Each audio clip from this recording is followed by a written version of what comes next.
Sonic the Hedgehog, one of the games industry's most successful franchises. For nearly 4 decades, this Bill Clinton looking ass hog has made quite a name for himself. High-speed gameplay, striking art direction, memorable characters, epic worlds, epic characters, varying levels of quality control, a surprising amount of sexually explicit fan art, and pure raw Catholic guilt. These are the flames that fuel this colossal franchise. I am not a Sonic fan, nor am I a Sonic hater. I'm more of like a Sonic agnostic. I've watched opinion pieces, let's plays, and bits and pieces of cartoons of Sonic, but I've never actually had one of these games in my hands before. That changes now. I'm playing Sonic Adventure for the Dreamcast. It's not the best Sonic, it's not like the first Sonic, it's not even really the most important Sonic, but I thought it looked cute, so I thought I'd play it. Okay, I didn't actually play it, my brother did. I just sat 2 inches from the screen and gave the characters funny voices, but I'm the YouTuber here and I have opinions, so let's go, go, go!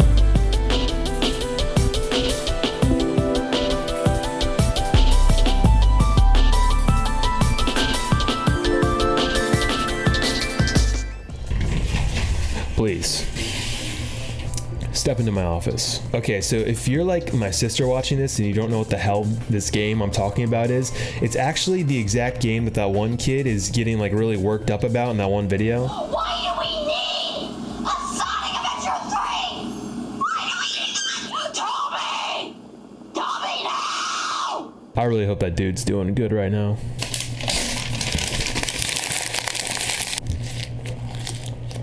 So the premise of this game is that the main sort of villain of the Sonic the Hedgehog series, Dr. Eggman, is racing to collect all the Chaos Emeralds, which are these powerful emeralds in the Sonic universe that you can use to obtain power. He's collecting all the emeralds to power up this sort of angry water spirit named Chaos and take over the world. So Sonic the Hedgehog and his posse of various critters are racing through various levels to collect each of these emeralds before Dr. Eggman can. You play primarily as Sonic as you go around collecting these emeralds, but you also play as each of his little friends. The first thing that strikes me about this game is that it's a complete and utter piece of shit.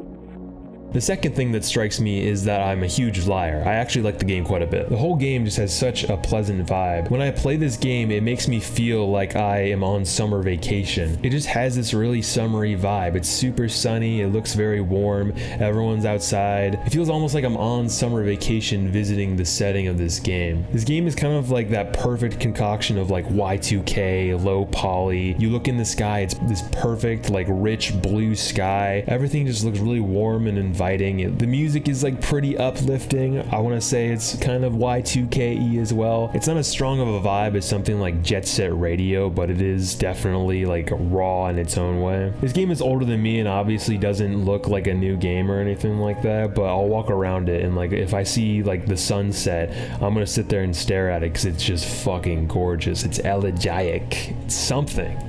Makes me feel things, and I don't know why. It's a cartoon hedgehog game. Since it's like a lower poly game, it definitely has that simple, inviting, you know, nostalgic look to it, but you can also have that sort of uncanny side you get to low poly games if you kind of look at them for too long or from the wrong angle. I totally mean that in a good way too. It's a good game to play if you like exercising your free will. I'm always just stopping and staring at this game like it's a fucking Chirico painting. It actually reminds me of these like illustrations by this artist I like, Hiroshi Nagai. He did like the cover for, what's that game? Kaze no no Tom? The air balloon game? I've never played it, I just like the cover. I love staring at the skyboxes in this game. Some are really truly gorgeous, like the aforementioned blue sky, the sunsets, but some of them are just like so low res, or like you can so clearly tell like what they are. They don't keep up the illusion well. There are some parts where you can see exactly where the horizon ends. You can see the individual lines and vertices of the horizon, and it kind of has like a weird Truman Show effect. It feels like fascinatingly artificial.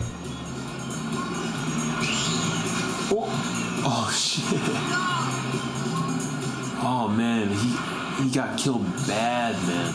I'm on my Descartes shit. I'm on my John Berger shit. Ooh, little bit left over.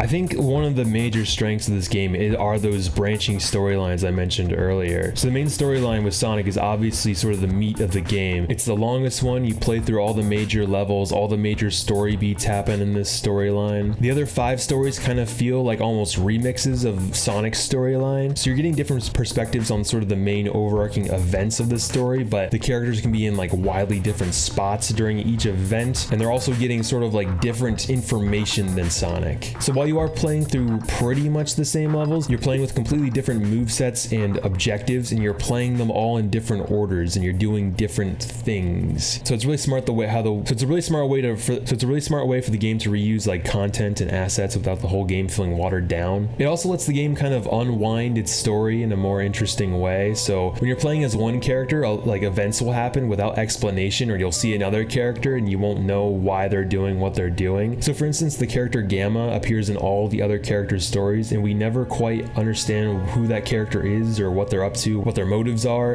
or anything like that until we actually play as them and we get to see their backstory, and retroactively everything else makes sense. So sometimes things will just happen without explanation and you're kind of left wondering about it, like why did that happen, until you actually play the other character stories, then it clicks in place. And I think that's actually a pretty satisfying way of telling a little story in a video game. The game also drip feeds you lore about the main antagonist Chaos, that water spirit you see. Each character kind of gets a little slice of information about who that character is, and like they get flashbacks to their sort of origins. So every character kind of gets a piece of that puzzle, and it's not to the end where you can finally like put all those pieces together and figure out what's going on with that character. This is charming. Oh shit, this is like a fucking... This like Swiss village is being fucking bombed. Sonic doesn't give a shit though, dude. Sonic's fucking skiing right past. He doesn't give a fuck. He's gonna go fucking jerk off after this. Yes. Yes, fuck yeah. 420. Let's fucking go, dude. God, mother fucking damn it. God, bitch ass, goddamn.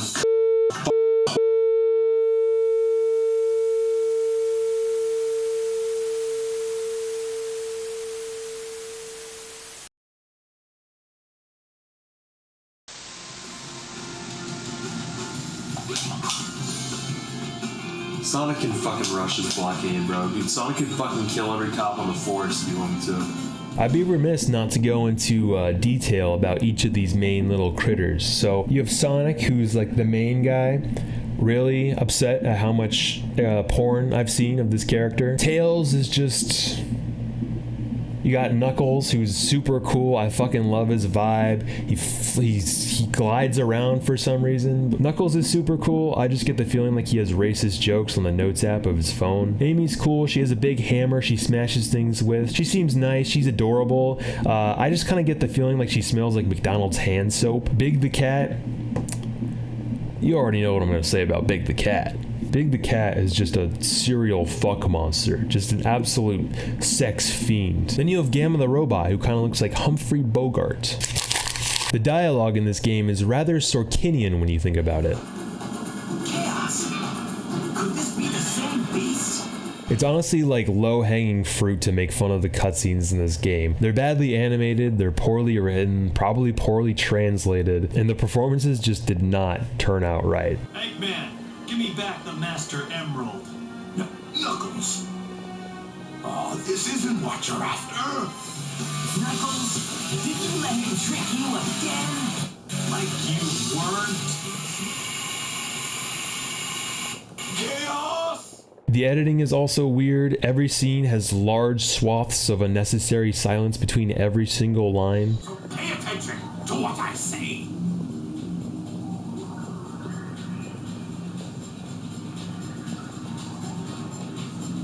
The almighty egg killer. Even like the subtitles during these scenes are kind of unappealing in my opinion. Like the font they chose and the weird like black box it's set over. I don't know. The cutscenes, much like a lot of this game, just feel half finished to me, which is probably the case. A lot of this might just be placeholder animation that made it into the final game. I'm not sure what's up with the crazy face animation where it seems like their entire face rig is just bouncing around whenever they're talking. I have no evidence of this. I didn't even research it. I'm sorry, but I get the feeling like that was like placeholder or something, like they were gonna go back and do more bespoke animation for their faces, but they just didn't have time or something. No evidence of that. That might not even be true. Maybe they thought it looked cool. Maybe they just thought it like looked really good or something. I don't know. While this game does work on a baseline level, there is a through line level of finickiness to this thing.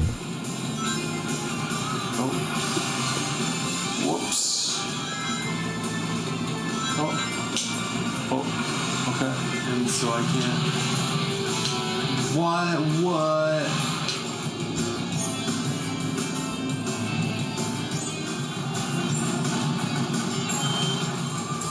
Let's try this guy. Oh. Weirdly enough, I feel like Sonic's gameplay was like the most janky, which you really wouldn't expect because he's supposed to be the main attraction of this game. So many moments you'll just be like running around down like a hallway or something like that, and the game will like try and stick you on the wall and you'll just like glitch around. It's like this engine just cannot handle this hog. It's gonna appeal to you when you're a kid. Whoa! What the fuck? It can be frustrating wrestling with this game's varying mechanics. Just the camera had me whining like a blubbering cuckold on more than one occasion. Like, god damn it, editor, put goatsy on the screen. Most of my frustration was pretty mild though. I was mostly just grunting like that guy in the background of Westside Gunn songs. Then there were some moments where I just went fucking nuclear, like, fuck, god, editor, show me lemon party. Oh shit. You actually, I was just joking. I didn't think you'd actually. And then there's this part where Sonic moves about the same speed my dad can go fuck himself. He beat cancer. Are you fucking kidding me?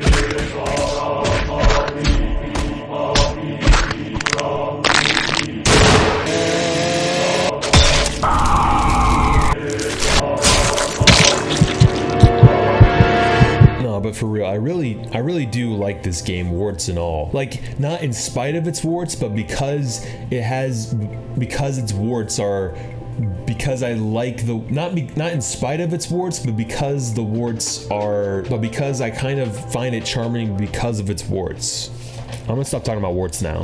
I like this game kind of because of all this jank. I find it endearing, not in like a condescending way, but in more of like a relatable way. I mean, imagine like a lot of like the problems that people point out with this game are just a result of being overworked, just not having time to go in and finish some things up or refine some part of it. I just find it really easy to love this game in the way that so many glaring flaws are just like out in the open for you to see. Like, this game is actually like really ambitious when you think about it. The branching storylines, the amount of characters, the large scale like set pieces, the fact that every character kind of has like enhanced mobility to them. Like, Sonic runs super fast, some of the other characters can fly and stuff like that. They can glide, they can move around the stage in so many ways. Like, that's actually pretty crazy, and like the graphics are like really good. This came out in like 1998, I think. That's the same year that Ocarina of Time came out, and I know like Ocarina of Time's hardware is older, but like it looks a lot better than that game, and it came out the same year, you know? This game is so ambitious and it's so like kind of eclectic. Like, imagine if you're not like familiar with Sonic the Hedgehog and you're watching this video for some reason, like you're probably like, what the fuck is this? Like, this is crazy. Like, what is all this shit? I really love just how like strange this game is and like all the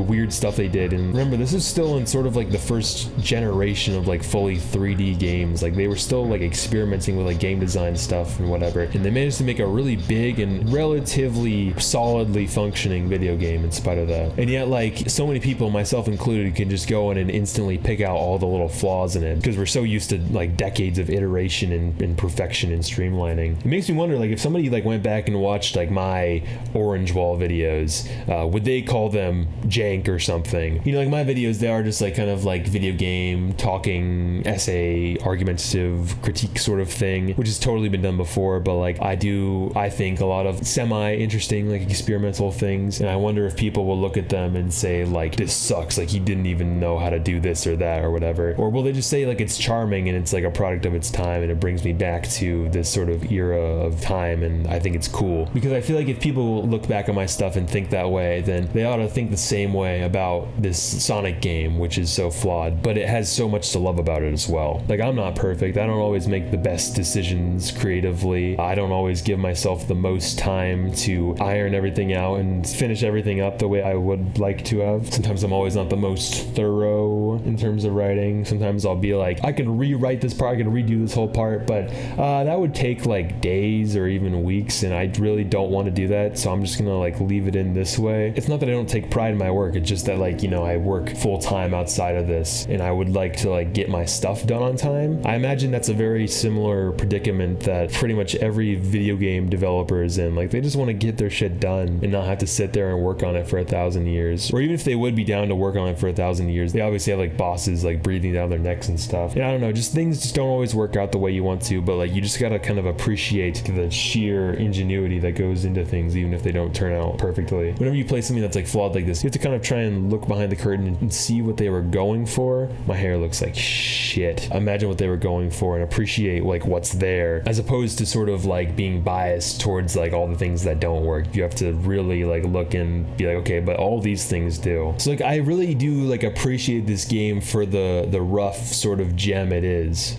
Emerald, the rough emerald it is. I'm honestly like so done like worrying about whether or not like the media that I play or watch is perfect, because I used to think that way, and it kind of like ruins movies and games for me because I was so focused on everything has to be perfect. When I was younger, I decided that I wanted to be a filmmaker. I figured that if I'm gonna be like a good filmmaker, I have to have incredible taste in movies and stuff. So like everything I watched, I had to have a great score on. Like, I always checked IMDb for some reason. It always had to have like at least like an 8 out of 10 on IMDb, or else I wouldn't watch it. And I ended up watching like some movies that I liked, but most of them were just like, okay, that was like good, but like I don't really know why I'm supposed to think it's good, and it didn't really appeal to me. And whenever I watched a movie, I was always like watching it, like trying to deliberate whether or not I thought it was good. And whenever I kind of like looked back at something that I did like, I was always like extremely worried as to whether or not it was perfect or like perceived as being like a great thing.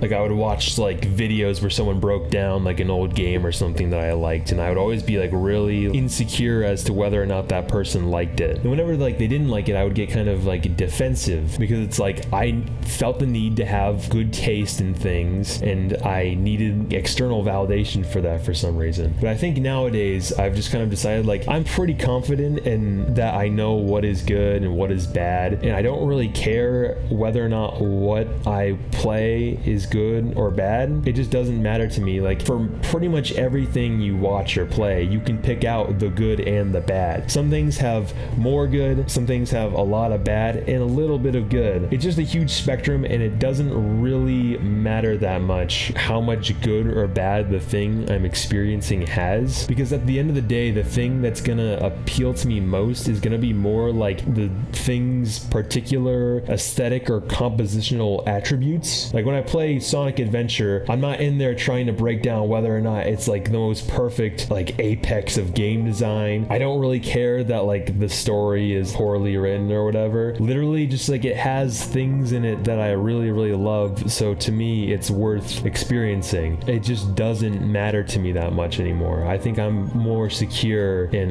my sense of taste. Yeah, a lot of the time, the things that truly interest you are not going to be the things that get good scores on Metacritic or whatever. You just got to be true to yourself and pursue the things that appeal to you specifically. If a game has like just like a really good song, or like has a really cool art style, or it looks like maybe it plays really good, even if that one thing is the only thing that's good about it, I will still like that thing. I think there's like several examples of things that are kind of like that, where they just are not very good, but they have an attribute to them that I absolutely love, and that just absolutely makes it worth experiencing. And even with the bad, like, you can look at the bad stuff and say that that stuff is bad, and you can internalize why it's bad, and you learn more about what works and what doesn't in certain mediums of art. Basically, this whole tangent was my way of saying that I like the Big the Cat fishing levels more than the entirety of The Godfather.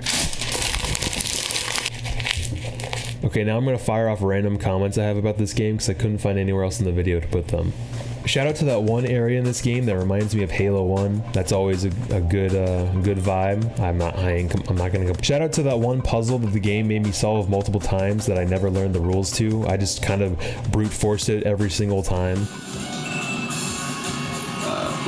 Shout out to the casino level in this game. I love these old family-friendly video games that have you going into casinos and they're always like, whoa, kids, isn't this place cool? They're literally NPC kids who are like, my mom left me out on the street to go play slots. And then you go into the casino and there's like this golden statue of Sonic right in the middle of it as if to say, yep, Sonic approves of this place. Shout out to that one part where you fall into the sewer and when you get out you're all stinky so you have to take a shower, and the animation for Sonic showering is like weirdly drawn out and sensual.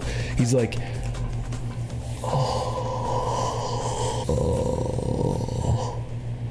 I don't know why I'm moaning like that. Shout out to Blake Baskin. Shout out to the song Big Fishes at Emerald Coast. That shit is going on the sex playlist. Shout out to whoever mapped the controls in this game. The button to gently pick up a baby chow is the same one that violently punches it. Guess which one I accidentally did. And finally, shout out to my therapist for finally giving me Zoloft. 'Twas a hard-fought battle. Fucking DSM-5. I got shit in my brain the DSM-5 can't even fucking comprehend.